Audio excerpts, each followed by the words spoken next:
ాలని కోరుతూ గాంధీయ మార్గంలో సర్పంచ్లు ఆందోళన బాటపట్టారు. సచివాలయం ముందున్న తెలంగాణ అమరవీరుల స్మారకం ముందు రాష్ట్ర సర్పంచ్ల సంఘం జేఏసీ ఆందోళన నిర్వహించింది. పెండింగ్ బిల్లులు చెల్లించిన తరువాతే పంచాయతీ ఎన్నికలు నిర్వహించాలని సర్పంచ్లు డిమాండ్ చేశారు. వడ్డీలకు అప్పులు తెచ్చి గ్రామాల్లో అభివృద్ధి పనులు చేపట్టామన్నారు జేఏసీ అధ్యక్షుడు యాదయ్య గౌడ్. సొంత డబ్బులు పెట్టి గ్రామాల అభివృద్ధి చేస్తే ప్రభుత్వాలు బిల్లులు ఇవ్వకపోవడం దారుణమన్నారు. కొంతమంది సర్పంచ్లు ఆత్మహత్యలు కూడా చేసుకున్నారన్నారు. సీఎం జోక్యం చేసుకోవాలని కోరారు. ఈ సందర్భంగా పోలీసులకు సర్పంచ్లకు వాగ్వివాదం తోపులాట చోటు చేసుకుంది. దీంతో కొద్దిసేపు ఉద్రిక్త వాతావరణం నెలకొంది. సర్పంచ్ల పదవి కాలం అయిపోయి దాదాపు 8 నెలలు గడుస్తుంది. అదేవిధంగా కాంగ్రెస్ ప్రభుత్వం రేవంత్ రెడ్డి గౌరవ ముఖ్యమంత్రి గారు 9 నెలలు అవుతున్నది అధికారంలోకి వచ్చి.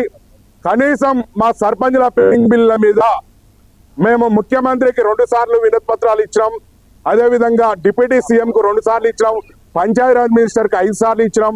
అదేవిధంగా అందరి మినిస్టర్లకు వినతి పత్రాలు ఇచ్చినాం. ఎమ్మెల్యేలకు ఇచ్చినాం. అధికారులు పంచాయతీరాజ్ కమిషనర్ నుంచి ప్రిన్సిపల్ సెక్రటరీ నుంచి ఎంపీడీ దాకా వినతి పత్రాలు అందజేసినాం. అదేవిధంగా మేము మా పెండింగ్ బిల్లులు ఉన్నాయని రాష్ట్ర గవర్నర్ గారికి కూడా ఈ ప్రభుత్వం చెప్తే ఇంటలేదు. మా పెండింగ్ బిల్లులు ఇప్పించండి. మా సర్పంచులు అనేక మంది ఆత్మహత్యలు చేసుకున్నారు, చనిపోతున్నారు, మమ్మల్ని కాపాడమని మేము గవర్నర్ గారికి కూడా వినతి పత్రం అందజేసినాం. గవర్నర్ గారు దాదాపు మీకు 1 నెల రోజులలో క్లియర్ చేయిస్తా అని చెప్పిండు. ఇప్పటికీ దాదాపు 2 నెలలు అవుతుంది. అదేవిధంగా ఈ ప్రభుత్వం ప్రజాప్రభుత్వం ప్రజాపాలన అనేది దాంట్లో మేము దాదాపు మాకు 8 నెలల నుంచి మా పెండింగ్ బిల్లులు ఇవ్వకుండా